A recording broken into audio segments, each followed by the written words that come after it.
Sunny കപ്പിക്കാടിന് seat കൊടുത്തില്ല. അദ്ദേഹം വളരെ പ്രതിഷേധത്തിൽ ചില സ്റ്റേറ്റ്മെൻറ്റുകൾ കണ്ടു. അദ്ദേഹത്തെ അനുകൂലിക്കുന്നവരുടെ സ്റ്റേറ്റ്മെൻറ്റ് കണ്ടു. വൈക്കം പോലൊരു സീറ്റിൽ അത്രമേൽ വിജയസാധ്യത ഇല്ലാത്തൊരിടത്ത് പോലും അദ്ദേഹത്തിന് കൊടുക്കാതിരുന്നത് ബ്രാഹ്മണിക്കൽ ചിന്താഗതിയുടെ അല്ലെങ്കിൽ സംഘപരിവാറിൻ്റെ ഒക്കെ അജണ്ടയാണ് എന്നാണ് അദ്ദേഹം പറയുന്നത്. അദ്ദേഹത്തിന് കൊടുക്കാമെന്ന് വാഗ്ദാനം നൽകിയത് പ്രതിപക്ഷ നേതാവുമാണെന്നാണ് പറയുന്നത്. ഏതായാലും അദ്ദേഹത്തിൻ്റെ പ്രതിഷേധം കാണുമ്പോൾ അതിൽ എൻ്റെ നിലപാട്, അദ്ദേഹം അങ്ങനെ ഒരു സീറ്റിൽ കോൺഗ്രസ് പോലെ ഒരു രാഷ്ട്രീയ പാർട്ടിയുടെ സ്ഥാനാർത്ഥിയായി മത്സരിക്കാനും പാടില്ലായിരുന്നു, അല്ലെങ്കിൽ അതിന് താല്പര്യം പ്രകടിപ്പിക്കാനും പാടില്ലായിരുന്നു. കോൺഗ്രസ് എന്ന് പറയുന്ന പാർട്ടി അദ്ദേഹത്തെ ഒരിക്കലും മത്സരിപ്പിക്കാനും പാടില്ലായിരുന്നു. എന്ന് വെച്ചാൽ അത് രണ്ടും അവരുടെ ഇരുവരുടെയും നിലപാടുകൾക്ക് യോജിച്ചതല്ലെന്ന് മാത്രമല്ല, അത് തമ്മിൽ കൂടിച്ചേർന്നാൽ യഥാർത്ഥത്തിൽ ഈ ഇലക്ഷൻ്റെ വലിയൊരു ഫ്ലാഷ് പോയിൻ്റായി അത് മാറുകയും ചെയ്യും. അതുകൊണ്ട് ആ വിവാദം അവിടെ അവസാനിപ്പിക്കുന്നതാണ് ഇരുവർക്കും നല്ലത്. എന്താലോചിച്ചിട്ടാണ് പ്രതിപക്ഷ നേതാവ് അങ്ങനെ ഒരു വാക്ക് കൊടുത്തെങ്കിൽ എന്താലോചിച്ചാണ് കൊടുത്തതെന്ന് ഞാൻ ഒട്ടും മനസ്സിലാക്കുന്നില്ല. സണ്ണി കപ്പിക്കാട് അത് ആഗ്രഹിച്ചുവെങ്കിൽ, പ്രതീക്ഷിച്ചുവെങ്കിൽ എന്ത് നിലപാടിലാണത് പ്രതീക്ഷിച്ചതെന്നും മനസ്സിലാവുന്നില്ല. അതിനെക്കുറിച്ചാണ് എനിക്ക് പറയാനുള്ളത്. സണ്ണി കപ്പിക്കാട് അറിയപ്പെടുന്ന ഒരു അംബേദ്കറൈറ്റാണ്. അദ്ദേഹത്തിൻ്റെ നിലപാടുകൾ ഉറക്കെ പറയുന്ന ആളാണ്. അദ്ദേഹം അക്കാര്യത്തിൽ സനാതനധർമ്മങ്ങളെയും അതുപോലെ മറ്റിതര ഹിന്ദു സമൂഹങ്ങളിലുമൊക്കെ നിലനിന്നിരുന്ന പലതരത്തിലുള്ള മാമൂലുകളെ, ജീർണതകളെ, ചൂഷണങ്ങളെ ഒക്കെ തുറന്നെതിർക്കുന്ന ആളാണ്. ആ എതിർക്കുന്നതിൽ എല്ലാവരും പറയുന്നത് പോലെ തന്നെ, ഇപ്പോൾ എല്ലാം ഞാനടക്കമുള്ള ആളുകളൊക്കെ പറയുന്നത് പോലെ തന്നെ, നമ്മൾ പറയുന്നതിൽ കുറേയൊക്കെ വാസ്തവങ്ങൾ ഉണ്ടാവാം, കുറേയൊക്കെ നമ്മളുടെ ഒരു ജഡ്ജ്മെൻ്റൽ ഡിസിഷൻസ് അല്ലെങ്കിൽ അത്തരം ഒപ്പീനിയൻസും ഉണ്ടാവാം.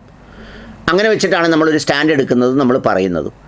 അങ്ങനെ പറഞ്ഞു പോകുന്ന ഒരു സ്വതന്ത്രവാദിയായ, ഒരു തരത്തിലുള്ള വിലക്കുകൾക്കും വിധേയമാകാൻ ഇഷ്ടപ്പെടാത്ത ഒരാൾ ഈ കോൺഗ്രസ് എന്ന് പറയുന്ന ഒരു രാഷ്ട്രീയ പാർട്ടിയുടെ പിന്തുണയോടെ ഒരു സ്ഥാനാർത്ഥിയായി എങ്ങനെ മത്സരിക്കാനാവും?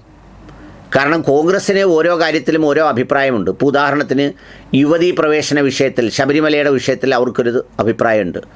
ആ അഭിപ്രായമായിരിക്കില്ല ഒരിക്കലും സണ്ണി കപ്പിക്കാടിൻ്റെ അഭിപ്രായം. പിന്നെ അതുപോലെ തന്നെ ഹിന്ദുമതത്തെ സംബന്ധിച്ചും അല്ലെങ്കിൽ ഓരോ സമുദായങ്ങളെ സംബന്ധിച്ചും കോൺഗ്രസ്സിനൊരു കാഴ്ചപ്പാടുണ്ട്.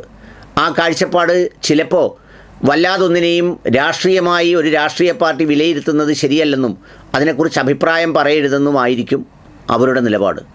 എന്നാൽ സണ്ണി കപ്പിക്കാടിനെ സംബന്ധിച്ചിടത്തോളം തനിക്കുള്ള സ്വാതന്ത്ര്യം, തൻ്റെ നിലപാട് ഉറക്കെ പറയാനുള്ള അവസരവും അവകാശവും ആരും ചോദ്യം ചെയ്യുന്നത് ഇഷ്ടപ്പെടാത്ത ഒരാളുമാണ്.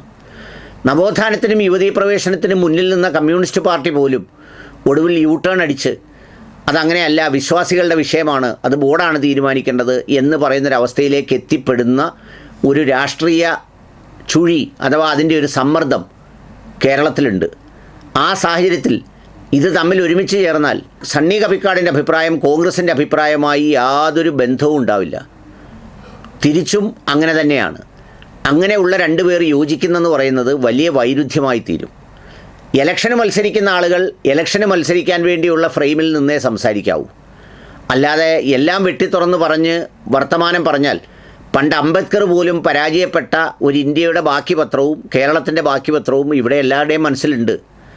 ആ ഒരു സാഹചര്യത്തിൽ അദ്ദേഹത്തിന് നൽകാതിരുന്നതും അദ്ദേഹം വാങ്ങാതിരുന്നതും തന്നെയാണ് ഏറ്റവും ഉചിതമായ തീരുമാനം.